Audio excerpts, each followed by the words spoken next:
I'd go Union next time.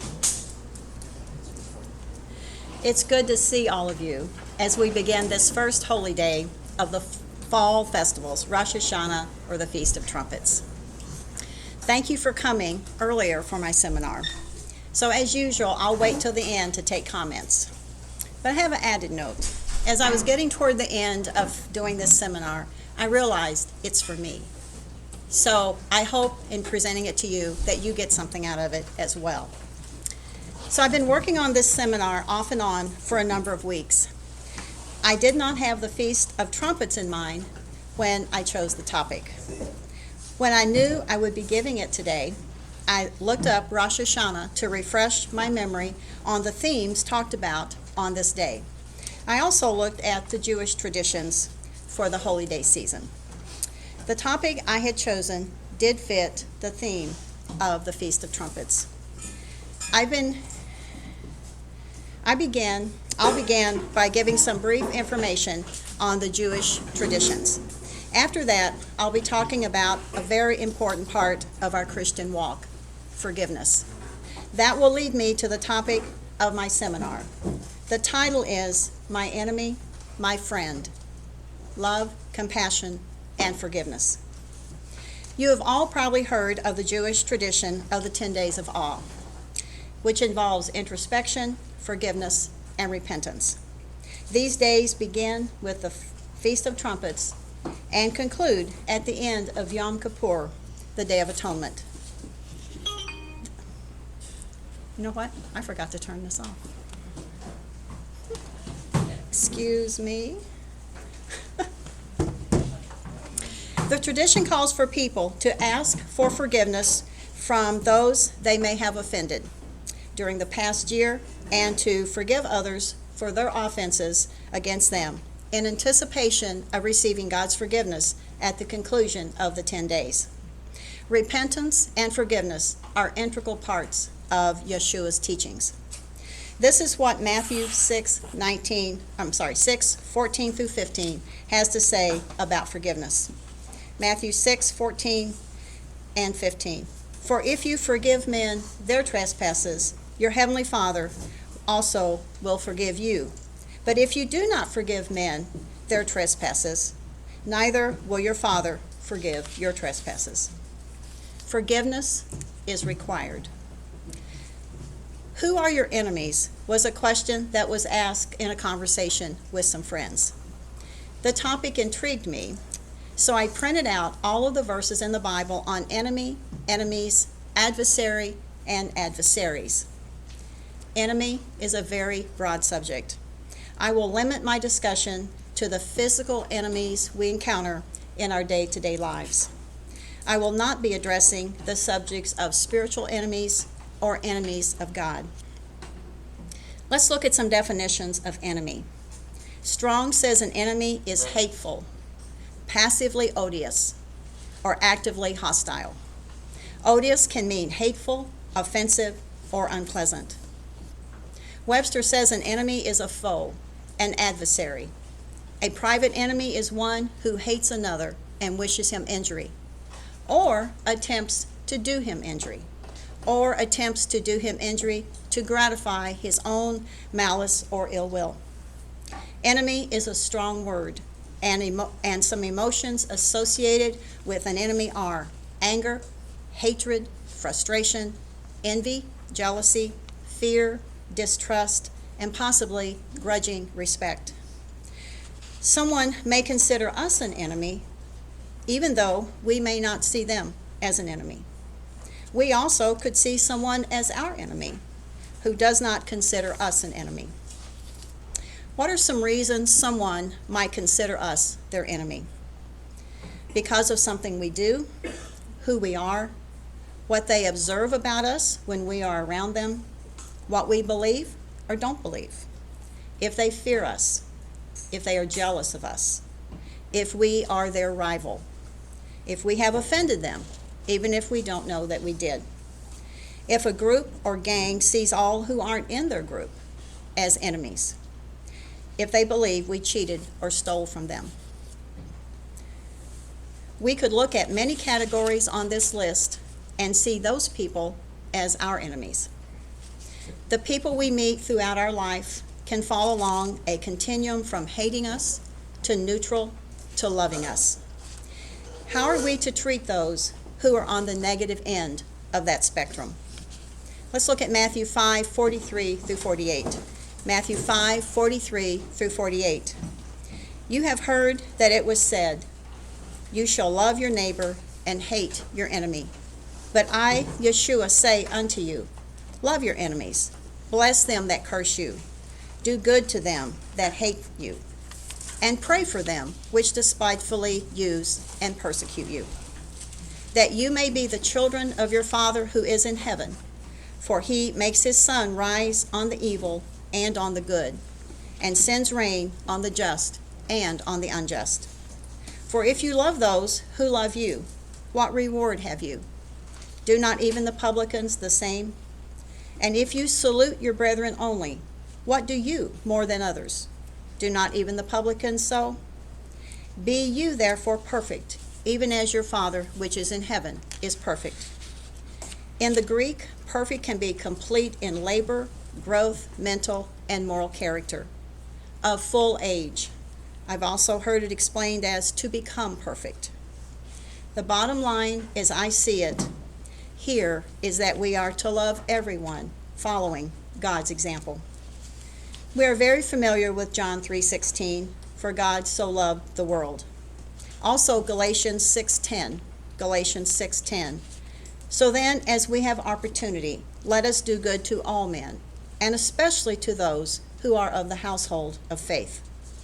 Even though we are to have a loving heart toward everyone, we also have to be wise and protect ourselves from those who do not love us and would do us harm. I think an example of this is King Saul and David in 1 Samuel chapter 24. 1 Samuel chapter 24. This is a long chapter, but it is a great example of how to love our enemies, even when they would do us harm, to the point of death. So I'm going to begin in verse 1, and I'll be making some comments after a few of the verses. Verse 1. When Saul returned from following the Philistines, he was told, behold, David is in the wilderness of En-gedi. Then Saul took 3,000 chosen men out of all Israel and went to seek David and his men in front of the wild goats' rocks. Saul did not waste any time going after David. He was actively trying to kill David. Verse 3, and he came to the sheepfolds by the way, where there was a cave, and Saul went in to relieve himself. Now David and his men were sitting in the innermost parts of the cave. And the men of David said to him, here is the day which the Lord said to you, behold, I will give your enemy into your hand, and you shall do to him as it shall seem good to you. Then David arose and stealthily cut off the skirt of Saul's robe. David listened to his men only to the point of cutting off Saul's skirt. And skirt here means the edge of Saul's robe. Verse 5. Afterward David's heart smote him, because he had cut off Saul's skirt. He said to his men, the Lord forbid that I should do this thing to my Lord, the Lord's anointed, to put forth my hand against him, seeing he is the Lord's anointed. So David persuaded his men with these words and did not permit them to attack Saul. And Saul rose up and left the cave and went upon his way. So David was not trying to harm Saul, even though Saul considered him his enemy. David also kept his men from harming Saul. Verse 8, afterward David also arose and went out of the cave and called after Saul, my lord the king.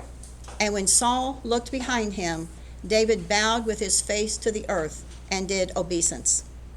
David bowed to Saul in honor of him being God's anointed king. Verse 9, and David said to Saul, why do you listen to the words of men who say, behold, David seeks your hurt? Saul did not check to see if it was really true that David wanted to kill him. He was willing to kill David based on his personal assumptions and on second-hand information. Verse 10, lo, this day your eyes have seen how the Lord gave you today into my hand. in the cave, and some bade me kill you, but I spared you. I said, I will not put forth my hand against my Lord, for he is the Lord's anointed. See, my father, see the skirt of your robe in my hand. For by the fact that I cut off the skirt of your robe and did not kill you, you may know and see that there is no wrong or treason in my hands. I have not sinned against you, though you hunt my life to take it.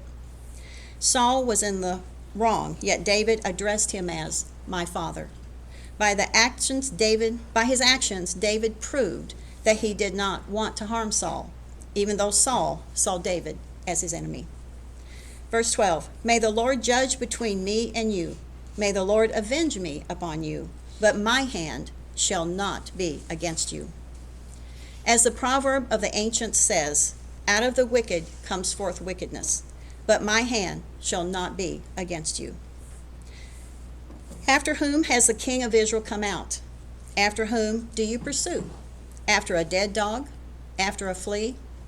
In other words, should Saul spend his time chasing one who is worthless as a dead dog or a simple flea? Verse 15, may the Lord therefore be judge and give sentence between me and you, and see to it, and plead my cause, and deliver me from your hand. When David had finished speaking these words to Saul, Saul said, is this your voice, my son David? And Saul lifted up his voice and wept. Saul was so moved by David's words and actions that he addressed him as my son David. Verse 17, he said to David, you are more righteous than I, for you have repaid me good, whereas I have repaid you evil. And you have declared this day how you have dealt well with me, in that you did not kill me when the Lord put me into your hands. For if a man finds his enemy, will he let him go away safe? So may the Lord reward you with good for what you have done to me this day. Saul acknowledged that the normal human reaction was to kill an enemy when he was found, not to let him go unharmed. Verse 20, and now behold, I know you shall surely be king, and that the kingdom of Israel shall be established in your hand. Swear to me, therefore, by the Lord, that you will not cut off my descendants after me, and that you will not destroy my name out of my father's house. And David swore this to Saul. Then Saul went home, but David and his men went up to the stronghold.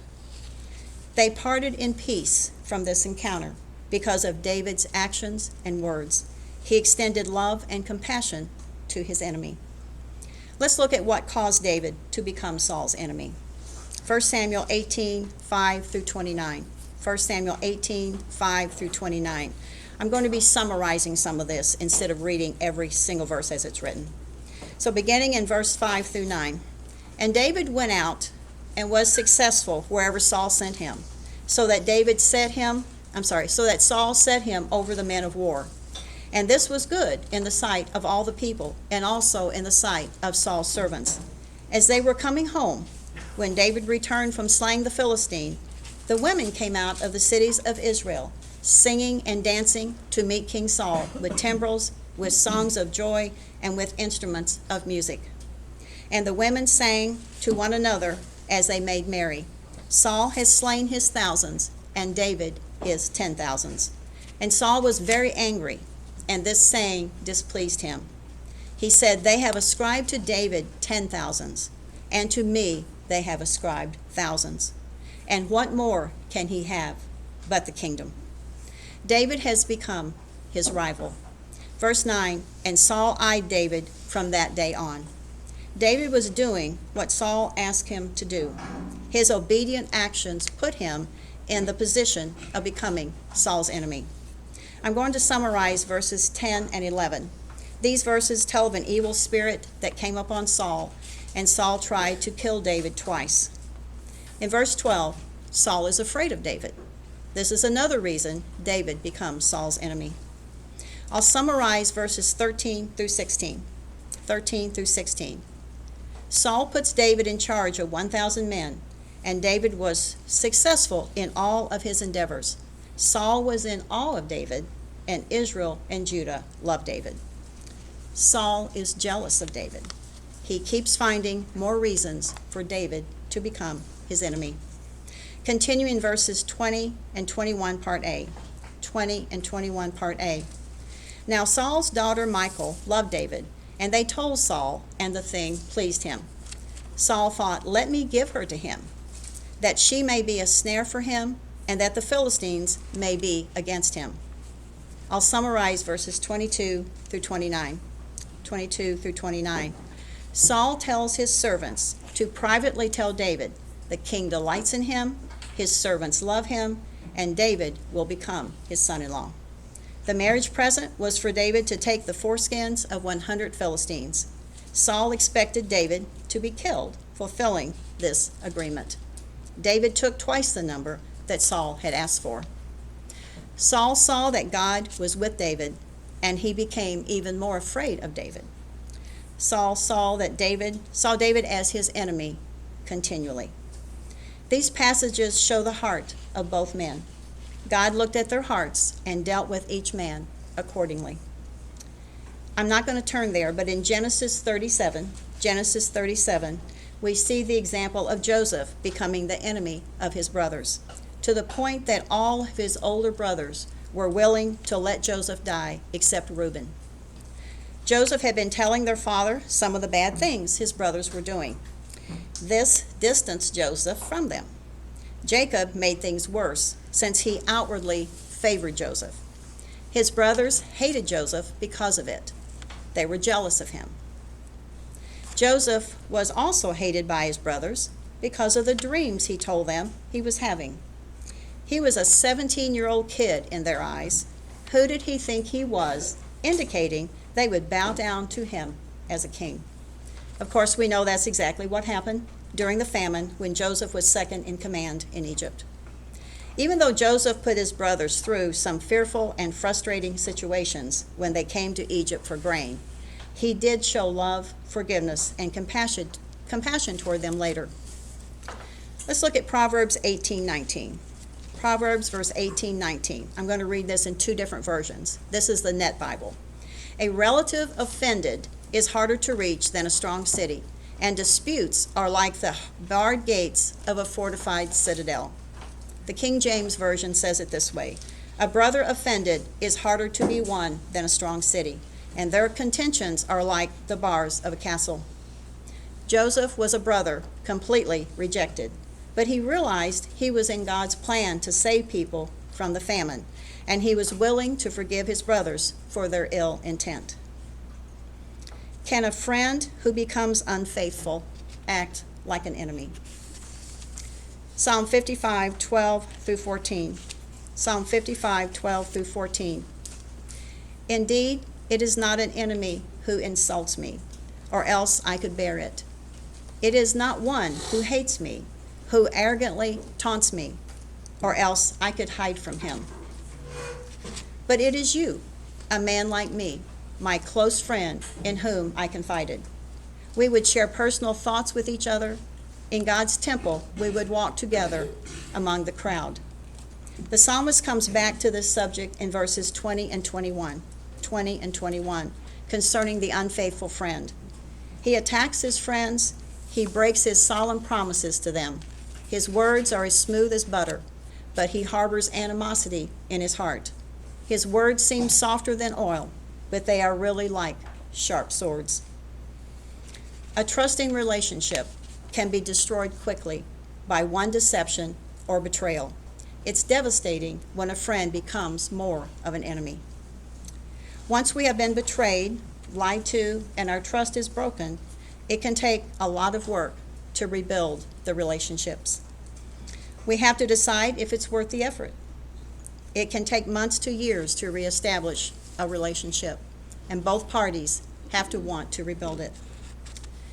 Can an enemy become our friend? Yes. Let's look at some examples.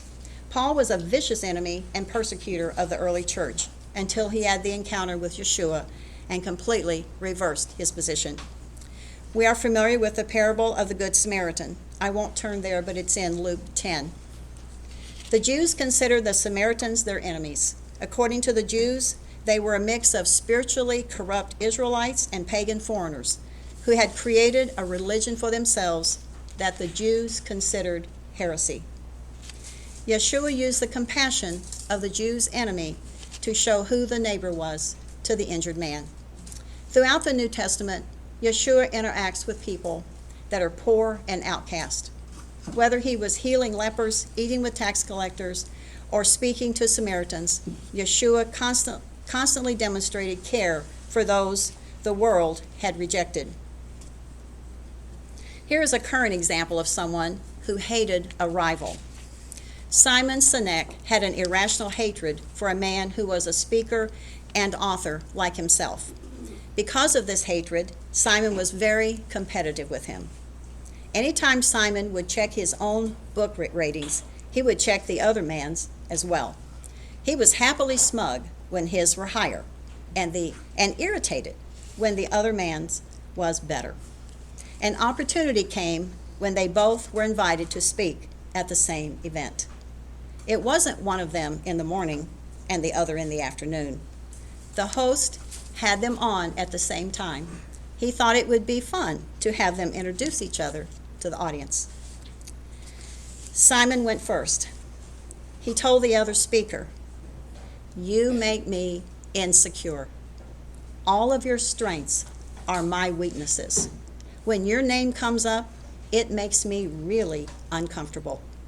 The other speaker responded, "I feel the same about you." Simon's irrational hatred had nothing to do with the other man. He was Simon's worthy rival. Since that event, they have become very close friends. Because they share the same cause, they sometimes work together. Simon's worthy rival is Adam Grant. What can we do when a worthy rival reveals our weaknesses? Ideally, we take an honest look at those weaknesses. Which ones need our attention? Maybe there's one or two that would be really beneficial to work on. We may wish we could be better in all of the areas, but we need to focus on the ones that contribute to our life's purpose. If the other weaknesses are not harming us or others, it would be better to focus on the most important ones. We have a lot more to offer when we work from our strengths. This is a much better choice than overextending ourselves trying to beat a competitor. It might be easier to direct all that negative energy toward an opponent with the goal of trying to beat him, but it's more rewarding to make positive improvements in who we are. What about people who aren't technically our enemies, but they just don't like us for whatever reason? Are these people easier to love than outright enemies? They can certainly steal our peace if we find them in the workplace or in other areas of our life where we see them often. I'm going to share a couple of personal stories from Keith Clayschulte of how he changed his relationship with some people who were very unfriendly to him. Keith has shared these stories before, but I think they are good examples for this topic. Also, for those that were here yesterday, the story Jeannie shared was a wonderful example as well. So, Keith's first story. Once or twice a week, Keith goes to the deli at a local grocery store. Two ladies named Lisa and Brenda work with the deli. By the way, Keith knows I'm doing this. Lisa was... He does now. he previewed my notes so I would get it right. I asked him to. Lisa was polite, but Brenda was very obviously not happy to take Keith's order. It seemed a hassle for her to prepare the items Keith wanted. He would greet them and say how much he appreciated them being there to fulfill his order. He told them, "This is the best deli in all of your chain of stores." He also told customers who were waiting that these are the best deli workers. They are good people. You are going to get good service from Brenda. He would thank them for their service, etc. Even if he wasn't stopping at the deli, he would greet them as he walked by. Brenda wouldn't give him the time of day. No smile or positive response to him. This went on 6 to 9 months. Then one day, Brenda started being friendly. After her attitude changed, Keith was there and another customer was blowing up at Lisa and Brenda. Keith stood up for them and told the man he shouldn't talk to them like that.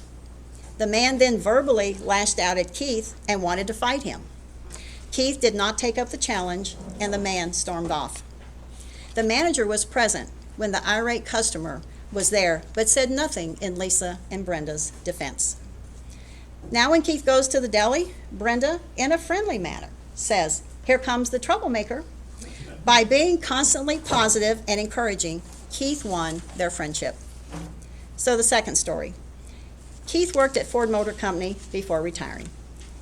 Each morning, as he was walking toward the plant cafeteria, he would meet Butch, leaving the cafeteria. Butch had a scowl on his face and was not friendly. His name fit. You wouldn't want to make him mad. Nearly every morning, when they were a few feet apart, Keith would look Butch in the eyes and greet him in a positive way. It became Keith's morning mission. He did this for almost a year. One morning, when Keith greeted Butch, he smiled, looked Keith in his eyes, and said, "Good morning." Shortly after that, Butch was transferred to another area in the plant, and Keith never saw him again. People seem to randomly show up in our lives. Do they show up for our benefit, their benefit, both, or neither? I personally think it's for our benefit, their benefit, or both. We learn valuable lessons from the people we encounter. Some are to bless and encourage us. Others are to teach us lessons to help us grow.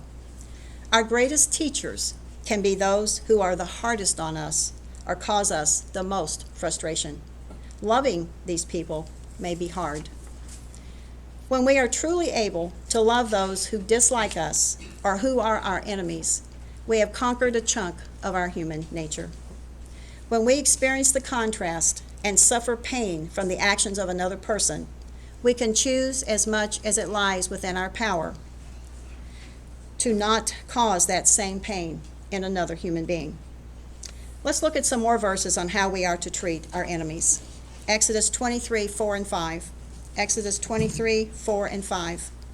If you encounter your enemy's ox or donkey wandering off, you must, by all means, return it to him. If you see the donkey of someone who hates you fallen under its load, you must not ignore him, but be sure to help him with it. Proverbs 25, 21 and 22. Proverbs 25, 21 and 22. If your enemy is hungry, give him food to eat, and if he is thirsty, give him water to drink. For you will heap coals of fire on his head, and the Lord will reward you. This verse is also repeated in Romans 12:20. The imagery of heaping coals of fire on the head can represent pangs of conscience, more readily affected by kindness than by violence. These coals can produce the sharp pain of contrition through regret. We have to rise above our human nature to show this kind of loving action. An enemy would be forced to take note of this kindness. He or she would not be expecting this kind of compassionate treatment. What about those people who are doing good things, but they are not a part of our group? Maybe we have different beliefs in certain areas. Yeshua addressed that in Mark 9:38 through 41. Mark 9:38 through 41. John said to him, "Teacher, we saw a man casting out demons in your name, and we forbade him because he was not following us." But Yeshua said, "Do not forbid him, for no one who does a mighty work in my name will be able soon after to speak evil of me. For he that is not against us is for us. For truly I say to you, whoever gives you a cup of water to drink, because you bear the name of Christ, will by no means lose his reward." I want to touch on another area we can love our enemies. Proverbs 24, 17 through 18. Proverbs 24, 17 and 18. Do not rejoice when your enemy falls, and when he stumbles, do not let your heart rejoice, lest the Lord see it and be displeased. Ecclesiastes 10:20. We just recently discussed this. Ecclesiastes 10:20. Even in your thought do not curse the king, nor in your bedchamber curse the rich. For a bird of the air will carry your voice, or some winged creature tell the matter. I'm going to briefly share a few of my personal thoughts on this, and it's my personal thoughts, so no doctrinal thing. In looking at quantum physics, other sources, and life experience, I believe it's possible at some level for our thoughts to connect with others energetically without being near them. We believe God hears our prayers when we ask for others to be healed, travel safety, etc. You may have experienced a situation when someone pops into your mind and the phone rings and it's them, or some similar connection happens. Could there be a force that God has created and set in motion that we have access to that allows these connections to happen? I don't believe Ecclesiastes 10:20 means an actual bird carries our voice or our thoughts. Could it be that gossip or speaking evil of others has some negative impact on them, even if they never physically hear our words? Hopefully, we can get to the level of loving our enemies in our thoughts and with our hearts. We separate the person from their actions. Luke 23:34, Part A. Luke 23:34, Part A. Yeshua said, "Father, forgive them, for they do not know what they are doing." As we grow up, we can easily take on the values of those around us. We copy their actions and words.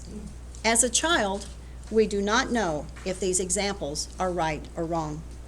At some point, we come to understand if the adults in our lives were truthful, had integrity, loved us, or if they were liars, cheated others, or were hypocrites. Some kids grow up and follow the negative examples, while others choose to be honest, kind, and loving. We can all make bad choices without realizing it at the time.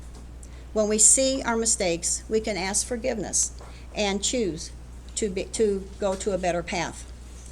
Our enemies may not truly know what they are doing, and unless it's necessary to be in their presence, it's wiser and safer to love them from a distance. I'm going to share two stories of men who faced strong enemies in their personal lives. The first one is President Abraham Lincoln. I took most of this information from the book A Game Plan for Life by John Wooden. These are Abraham Lincoln's closing remarks from his second inaugural address.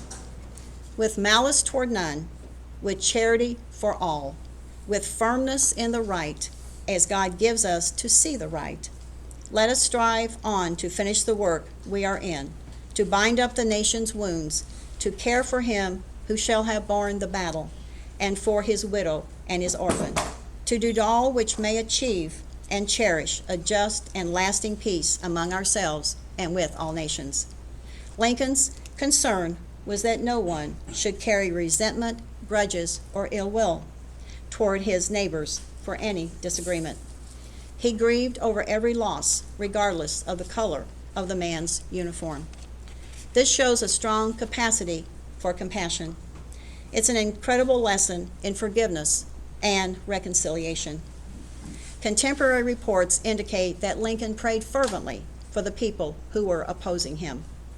Lincoln showed how to follow the command in Matthew 5:44 when he was questioned on the reparations and Reconstruction policy for the South, which many Northern lawmakers saw as too generous. When they protested that he was supposed to destroy his enemies rather than befriend them, Lincoln famously answered, "Am I not destroying my enemy when I make friends of them?" Perhaps the most incredible example of Lincoln's wisdom in this realm can be seen in the people with which he chose to surround himself. When Lincoln was elected to the presidency, he appointed a number of former political opponents to serve as his advisors and to fill various posts. Lincoln offered command of the U.S. Army to Robert E. Lee in 1861. He knew Lee was fiercely loyal to Virginia, but he also held a deep dislike for the secession movement and was morally opposed to slavery. Lincoln believed that engaging a good man with ties to the opposing force would go a long way in placating the surging tide of conflict. Lee declined with a heavy heart. His loyalty ultimately lay with the government of his home state, Virginia. However, Lincoln's gesture was a significant one, and the respect between the two men who should have been bitter enemies remained throughout their lifetime. Lincoln's philosophy of reaching across traditional boundaries was unconventional. Many viewed it as shocking, disturbing, or even foolhardy. By selecting men whom he knew disagreed with him or differed from his own platform, he assured himself of several things. One, he would be confronted with legitimate challenges to his ideas, rather than finding himself in a pool of yes men. Another, he recognized that an enemy drawn into his fold would be more likely to become an ally because of mutual respect. He relied on loyalty and honor to keep those former rivals from acting in an underhanded manner. By doing this, he protected himself from political attacks from those that might be jockeying for power against him. This also shrank the pool of adversaries working against his interest.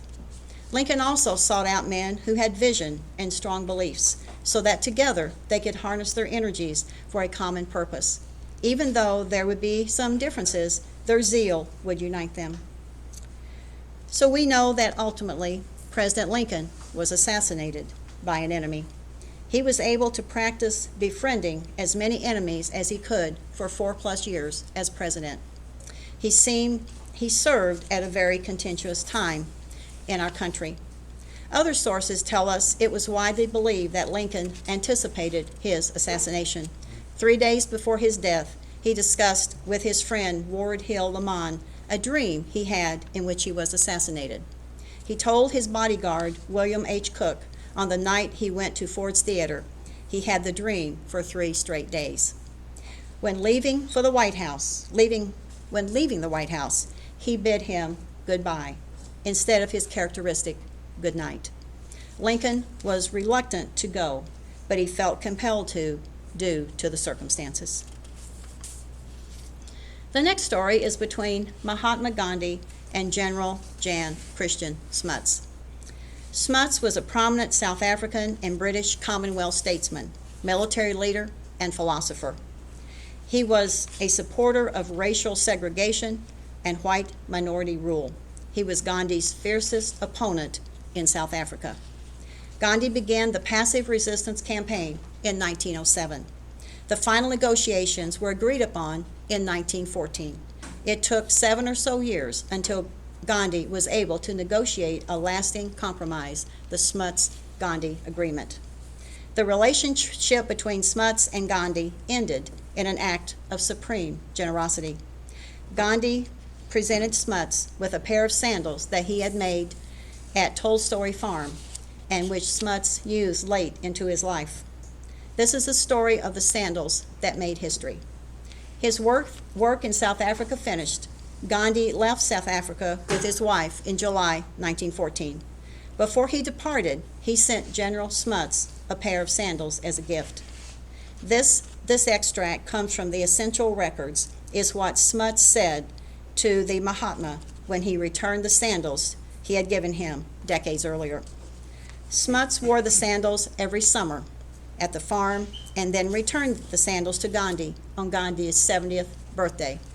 Smuts remarked, "I have worn these sandals for many a summer, even though I may feel that I am not worthy to stand in the shoes of so great a man.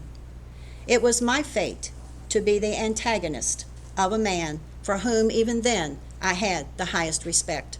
He never forgot the human background of the situation.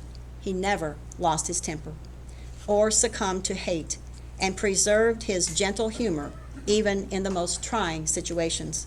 His manner and spirit even then, as well as later, contrasted markedly with the ruthless and brutal forcefulness which is the vogue of our day."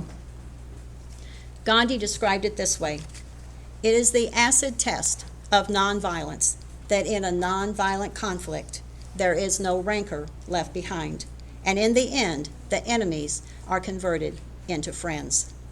That was my experience in South Africa with General Smuts. He started with being my bitterest opponent and critic. Today, he is my warmest friend. It is not nonviolence if we merely love those that love us. It's nonviolence only when we love those that hate us. I know how difficult it is to follow this grand law of love, but are not all great and good things difficult to do? Love of the hater is the most difficult of all, but by the grace of God, even this most difficult thing becomes easy to accomplish if we want to do it. Those are Gandhi's words. It's clear that we are to love our enemies. What about our friends when they say something that hurts our feelings, or we feel slighted in some way? If we are to have compassion on our enemies, how much more should we be able to forgive a friend who may have offended us, maybe even by choice or unknowingly? It may be a small thing that makes us feel rejected or left out. It could be as painful as a friend who becomes an enemy. This is an opportunity for us to look inward. What past pain or hurt may have been triggered by our friend? It may be a sensitive area in us and has nothing to do with our friend. In those situations, we have at least two choices. One, we can forgive and let it go at that moment, believing our friend would not hurt us intentionally. Two, if we can't let it go, then we need to address it with our friend. If our friend is willing to talk about it, then there's hope for resolving it quickly. If we are the offending party, we can apologize and make amends. If the friend is very hurt, they may need some time to heal. We can leave the door open for a future time of reconciliation. I'm going to read a condensed version of a story I found online about friendship, betrayal, forgiveness, and reconciliation. This weekend, I attended a doctoral graduation ceremony 6 hours away. There was an additional 1.5-hour delay due to a 4-car accident. The clock turned from 2 p.m. to 3 p.m., which was when the ceremony began. It was very important to be there because 15 years ago, we were best friends. She stood by me no matter what. She didn't talk about me behind my back or suddenly decide she didn't want to be friends. She was faithful and loving.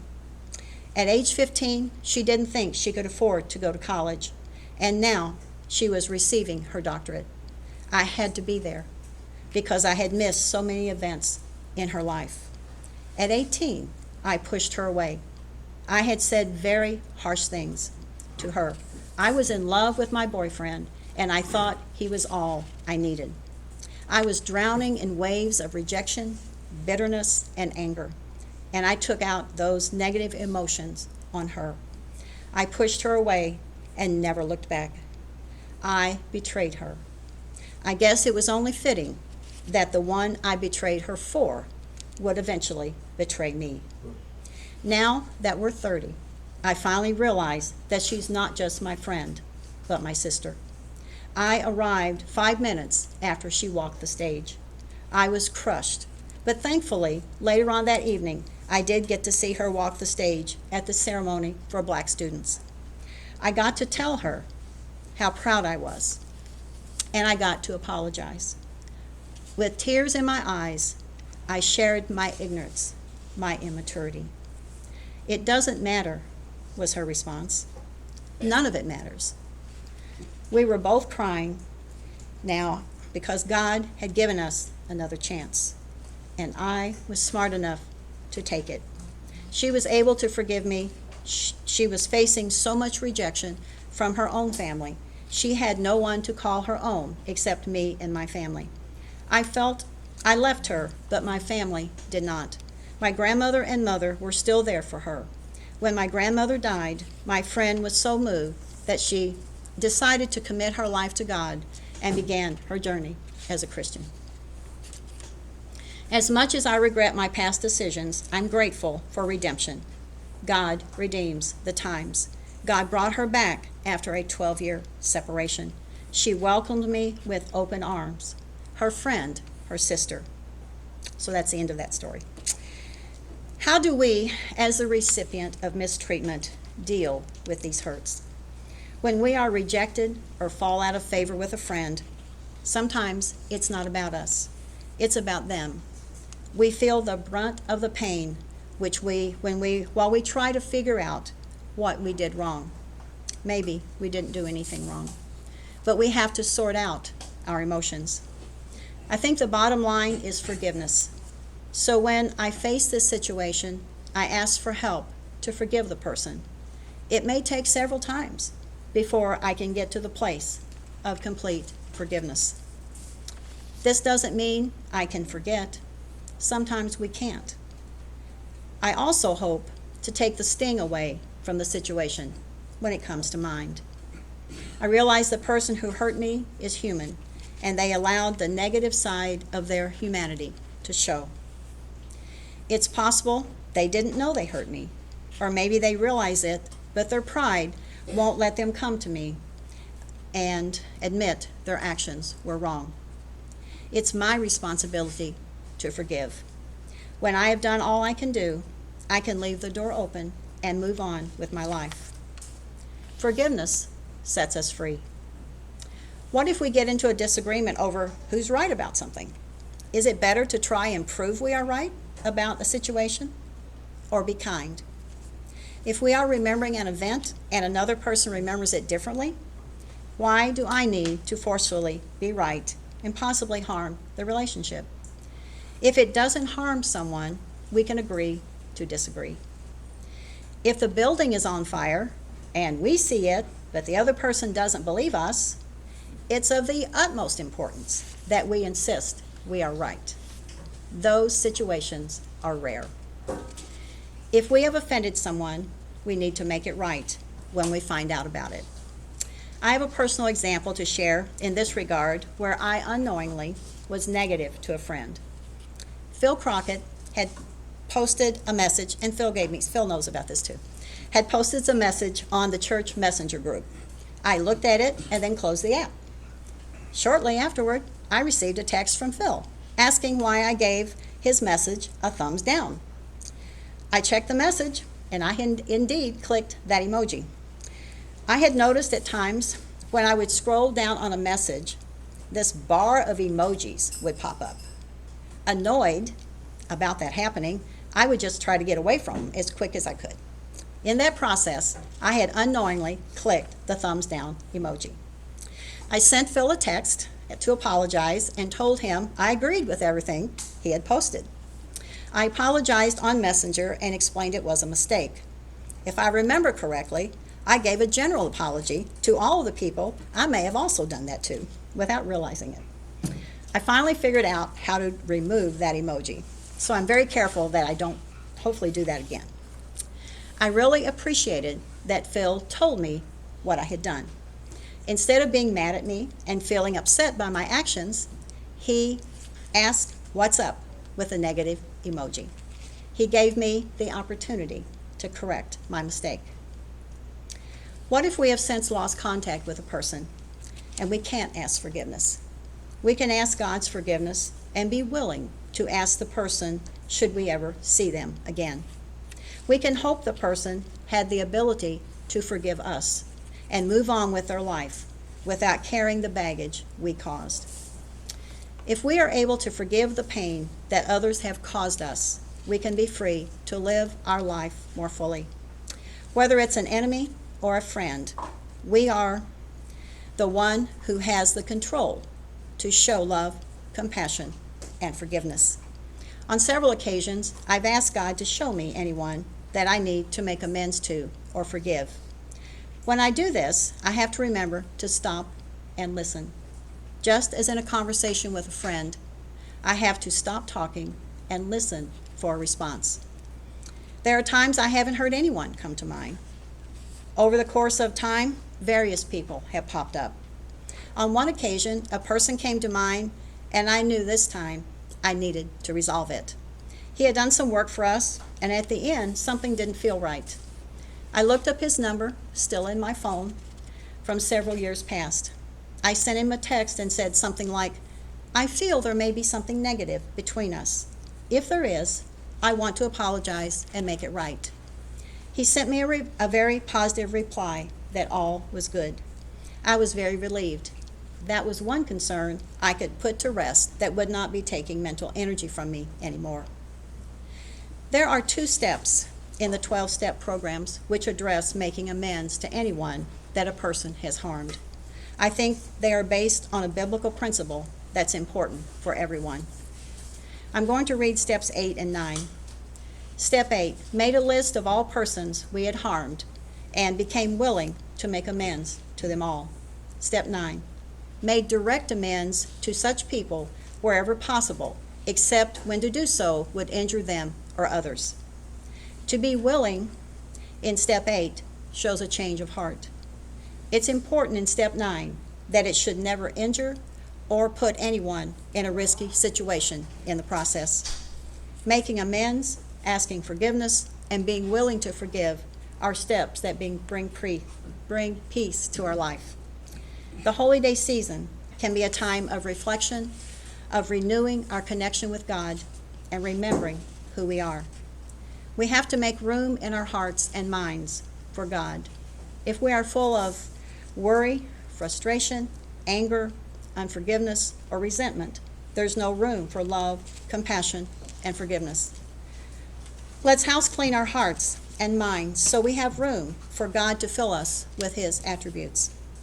I would encourage you to make a list of those people in your life that you are at odds with. Try to get to a place where you can forgive them. Maybe someone really hurt us, and even though they have apologized, the hurt still lingers in us. It's over in their mind. Do we bring it up again, or work through the process to forgive them in our heart with God's help?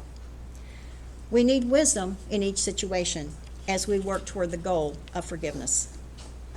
If we have been the offender, we need wisdom and guidance how best to make amends.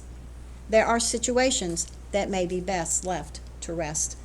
One example would be if there was violence in a relationship, it might be dangerous to go to that person to apologize.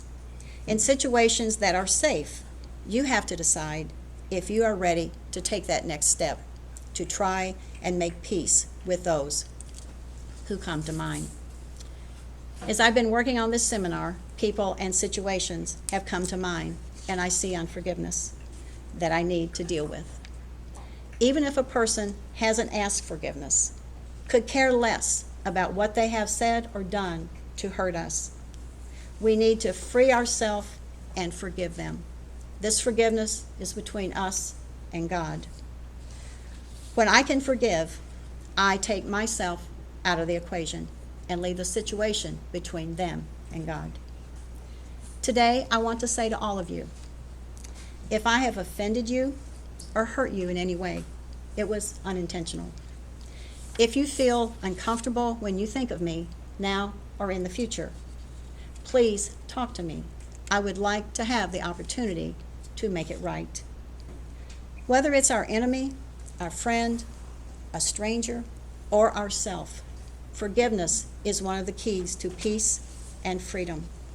Forgiveness does not mean that we allow someone to continue to mistreat us. We remove ourselves to a safe place and work toward forgiveness from there.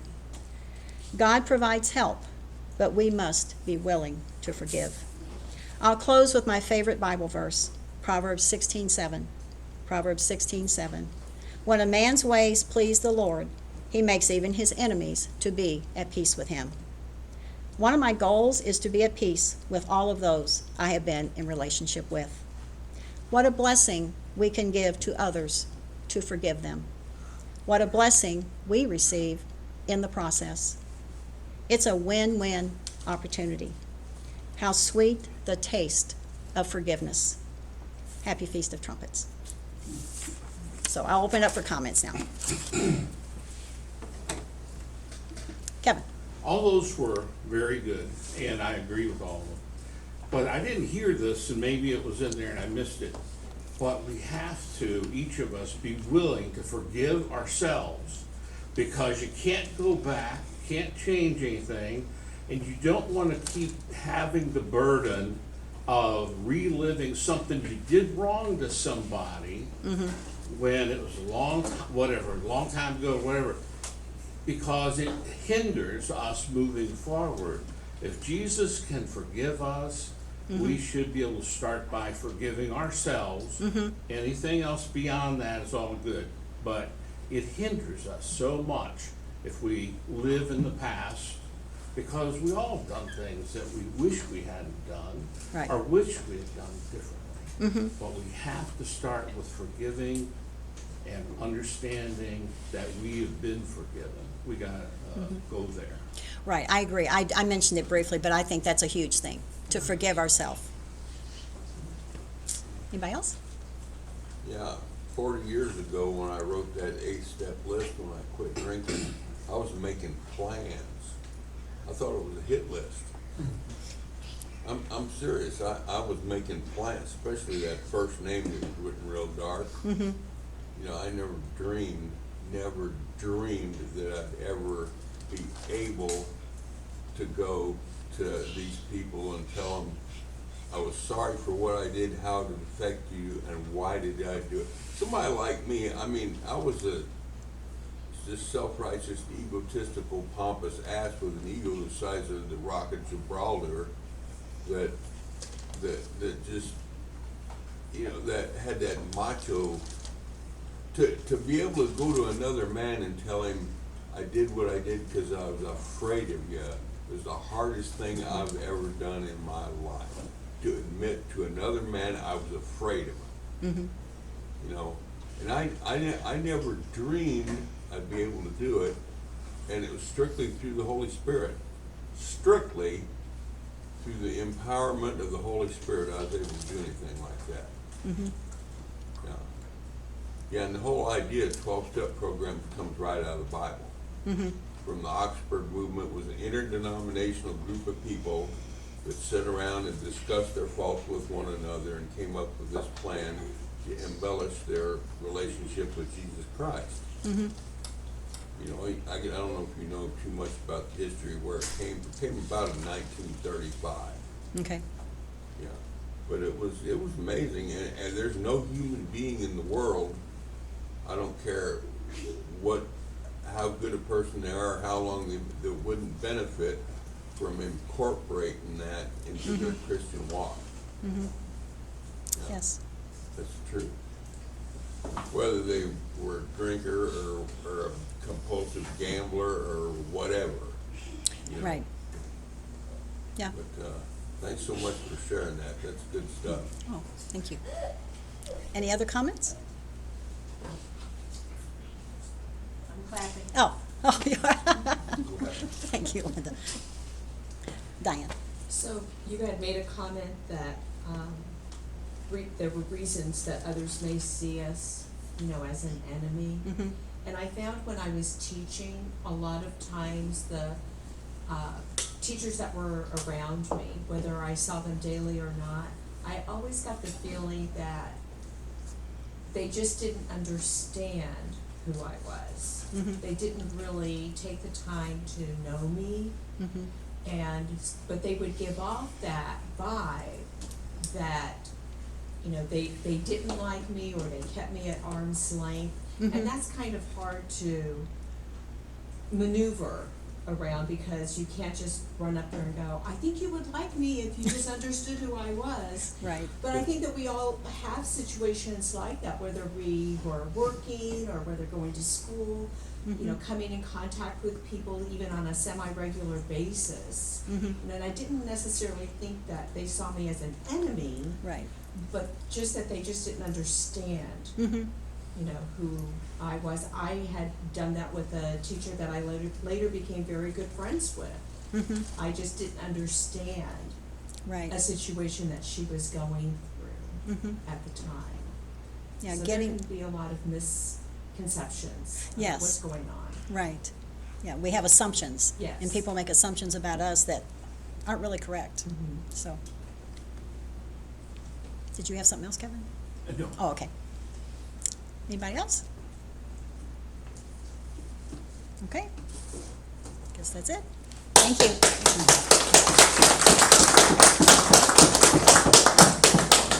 Thanks, Very Shirley. good, Shirley. Thank you.